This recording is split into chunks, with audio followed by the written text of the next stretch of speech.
Good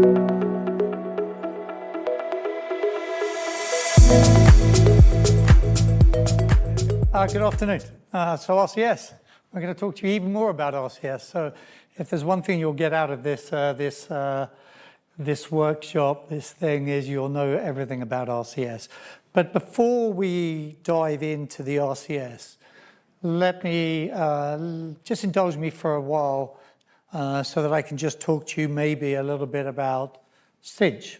You know, see a lot of friendly faces in the room. Most of you guys will probably know of Cinch, and certainly here in the UK, we work with a lot of you as partners or resellers.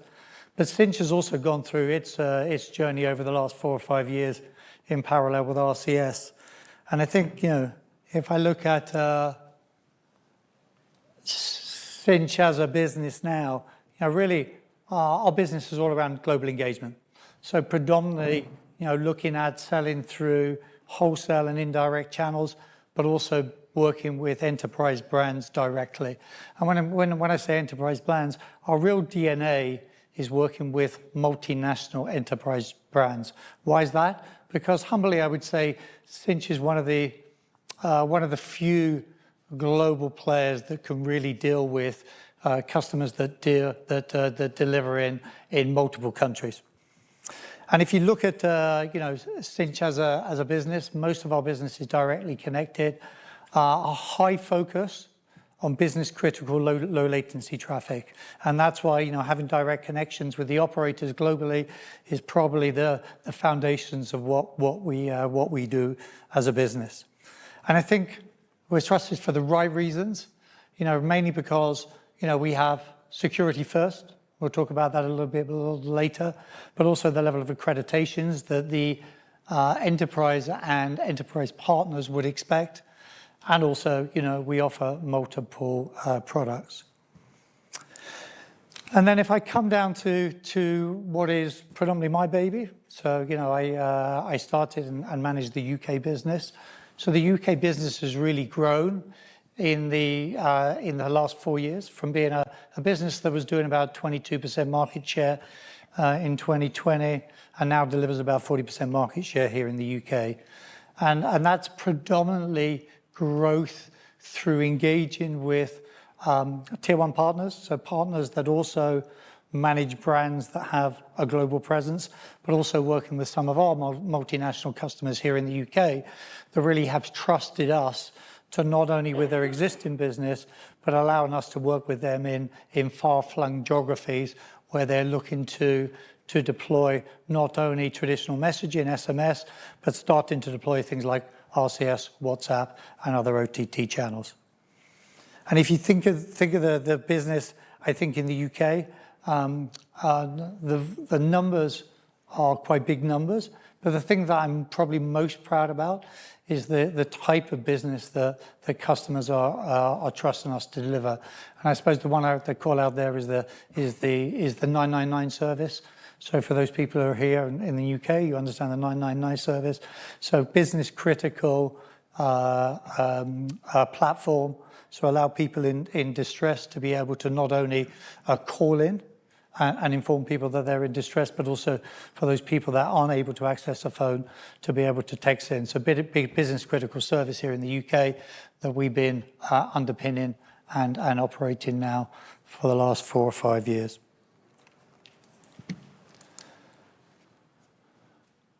And then predominantly when I think of the Cinch business, I think about it at probably 4 levels. I think about the global platform, so you need a global network to be able to operate globally, so aggregating up all the best of breed networks with a direct connect. So that's the platform, I would say, which is the operator and the wholesale part of our business. And then, you know, we talked a lot about APIs today. So, you know, the ability to deliver to our partners and our wholesale channels credible APIs that they can plug into either their platforms or their customers' platforms in order for them to be able to give a seamless service. And those robust APIs, as you would expect from a CPaaS business, aren't just messaging, but also encompass things like email, voice verification, omni-channel, and believe it or not, even fax. Some legacy customers still using fax. And then when we look at the top level, we also, for some customers and some partners, also allow them access to, an application. So this is an enabler, I think, which allows them to better serve their customers, be that in a marketing environment, be that in a service environment, or be that in a verification environment. And I suppose the most important part of that is when we're thinking about APIs, when we're thinking about platforms, how can we really understand that APIs aren't sold as a standalone solution? APIs are predominantly plugged into a customer platform, be that a CRM platform, be that a marketing automation platform, and be that a service platform. And one of the biggest inhibitors on when you're deploying an API into a platform is how much integration is necessarily in order to do that. So one of the things we've really been driving over the last 4 or 5 years is the pre-integration to ecosystems, to platforms. So whether that's an Adobe, an Amarsys, an SAP, whatever platform the customer is using, how do you ensure that you have a level of pre-integration that if the customer chooses to work with you on that, then the cost to deploy and the speed to deploy is minimalized. And then if you look at Cinch as a business, I joined in 2019. We were predominantly an SMS aggregation business there. And the journey over the last 4 or 5 years, alongside RCS and their journey over the last 4 or 5 years, is really morphing from an SMS aggregation business in really a business that now has full CPaaS capacity. Some of that was done organically, a lot of that was done through acquisitions, and probably our biggest challenge is not just making the acquisitions, integrating the acquisitions, and how do we get to that nirvana where we can give our partners, wholesale channels and enterprises a single API to deliver everything that they need around CPaaS, and that includes is omni-channel, so all messaging channel, email, voice, etc., so that a customer can come to an aggregator like Cinch, and it's a one-stop shop for whatever communication mechanism they want to use for their customer in the future. And then lastly, a number of trends we've seen in the messaging channel. Customers' insights and analytics, I think that was touched on earlier. Analytics is becoming more and more important. And as we go in to talk about RCS, one of the key enablers around RCS we're seeing is the ability to really get better analytics than you would from an SMS, which is really a delivery receipt, to say that it's been there. End-to-end customer journeys, rich communications. But the most important one, and the one we've seen really drive adoption of RCS here in the UK, is actually the fraud and security element. And we'll talk about it later, but the journey around going from an SMS into a basic RCS that gives you some integrity around the brand verification, both by Google and the operator, but also recognize the brand, has really been, here in the UK, the enabler that's allowed us to drive the deployment of RCS at its basic level. So quick introduction to Cinch. Let me pass you over to Tim, who'll dive into the RCS bit. Thank you, Paul. So RCS, as Paul said, quite a lot of RCS talk today. One of the first slides we want to dive into, really, if it works, is a bit of definition, more because of the audience we have in the room today. So, how do we talk to our clients? And I think Dave and Rue touched on this earlier as well. Does your client know what RCS is? Does your subscriber know what RCS is? Probably not. Do they care, and should they care? Probably not. They just need a rich conversation. But there's confusion, and as the iOS rollout is coming, this is becoming more obvious to us as a supplier as well, because clients will come to us and say, RCS is live on EE's iPhone in the UK. Great. That is a P2P communication service, RCS. RBM, RCS business messaging, is the subset. So RBM is A to P, RCS is P2P SMS. We're really trying to drive this point internally and externally, because as the ecosystem is rolling out, There's this clear confusion, shall we say, around the launch of RCS versus the launch of RBM. And this is just, I guess, something we wanted in the right audience to discuss. And you're welcome to shout at me mid-presentation if you don't agree, by the way, just so that we can all agree on common terms and the industry starts to understand where we're at and how things are rolling out. Let me try that again. There we go. On that point, there is something on this slide. So marketing pull these slides together, which is great.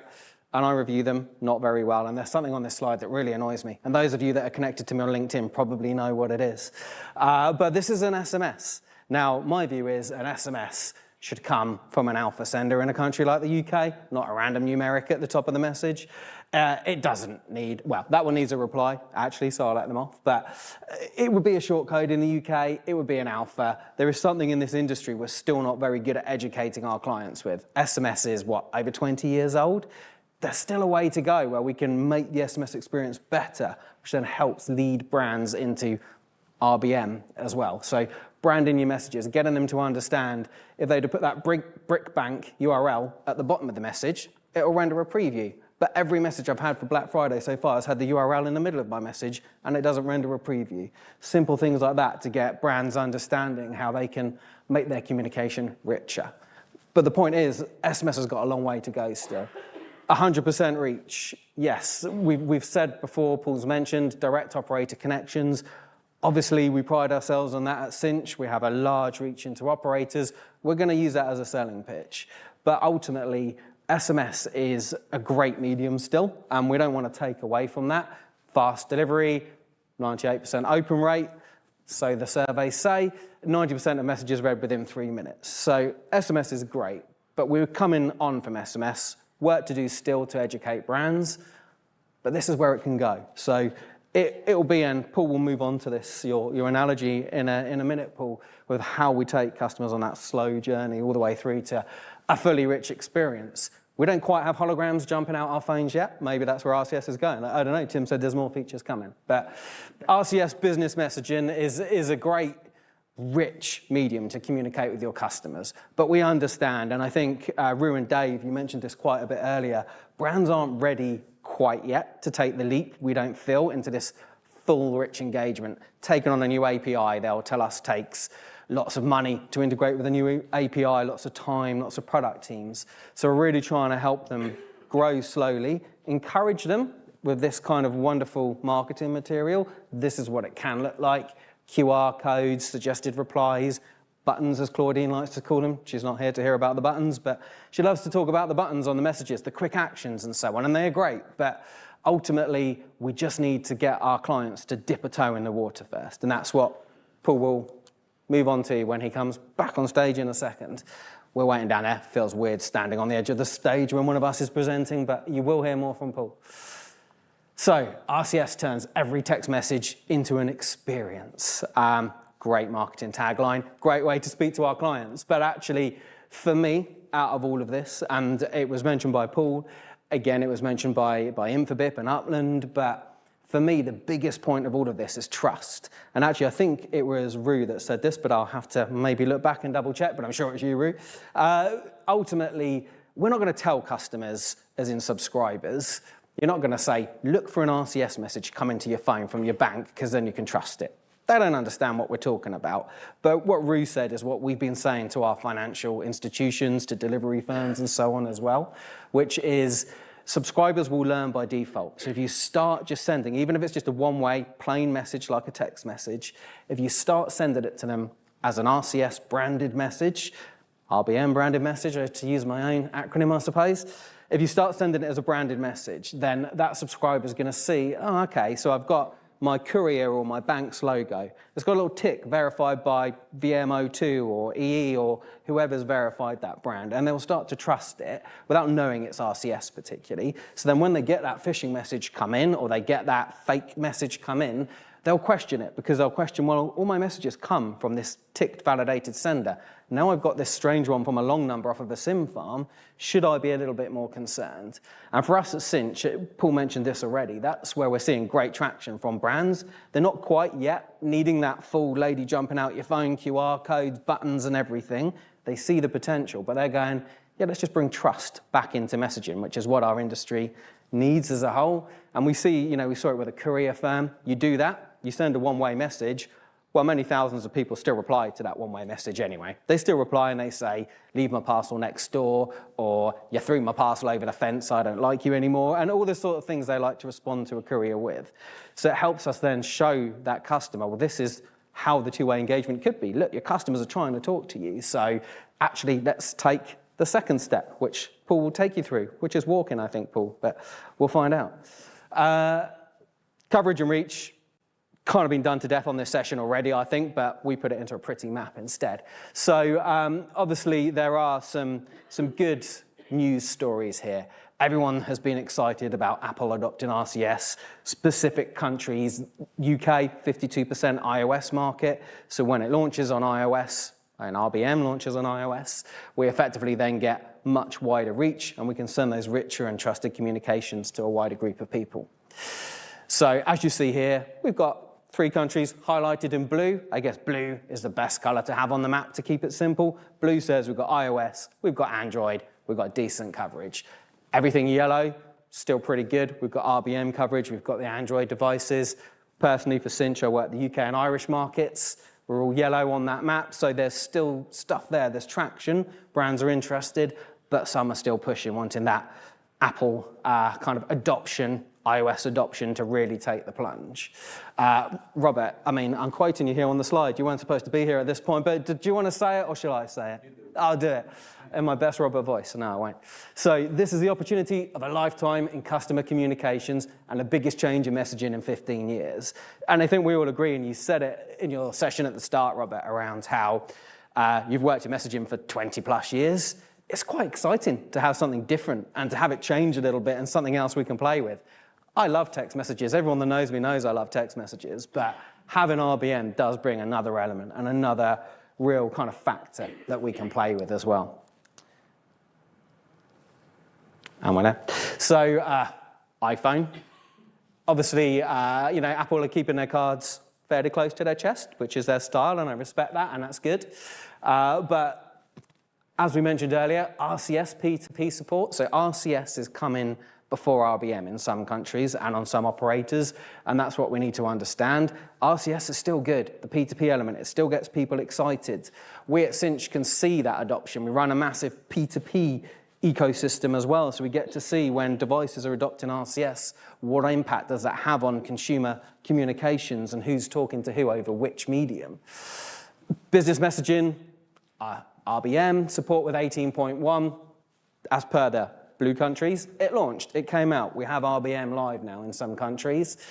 We're expecting more. We're expecting more of a drip feed, and I think one of the guys was saying this earlier. It's not like Apple are just going to open the taps and light up the whole world with RCS on day one. Neither did Google. It rolled out in a kind of controlled manner, I guess. So it will come. We'll see more in 2025. We know there are more lined up, and I guess for this room is probably the most important part in a lot of territories, is getting these Apple devices live, getting our customers excited, so that they can offer the eye-catching functions of apps with the unbeatable reach of SMS. That's ultimately what we're trying to achieve. You can really tell marketing wrote these slides and not me, but it's a great quote. That's from the GSMA, that one. It is a great quote, and ultimately that's what we're trying to get to. But it is a slow process, as has been mentioned before. There are steps to take, and I'm going to hand back over to Paul so he can talk you through what some of those steps may be. No problem.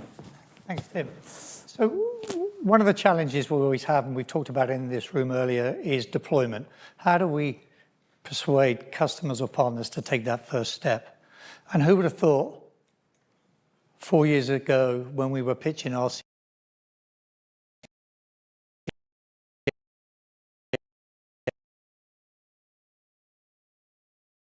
as the conversational two-way channel, rich in everything, that the fundamental thing that people are looking at RCS for here in the UK now is trust. Tim mentioned it, I mentioned it earlier, but it really is, how do we take them from being an SMS card customer to being a conversational customer? So the language we're trying to have with partners and enterprises is the well-worn tread of, crawl, walk, run. So how do we get them to just start dipping their toe into this experience?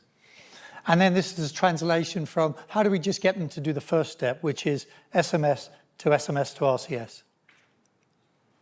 So did we know that for SMS to RCS, in most cases, it's going through the SMS channel?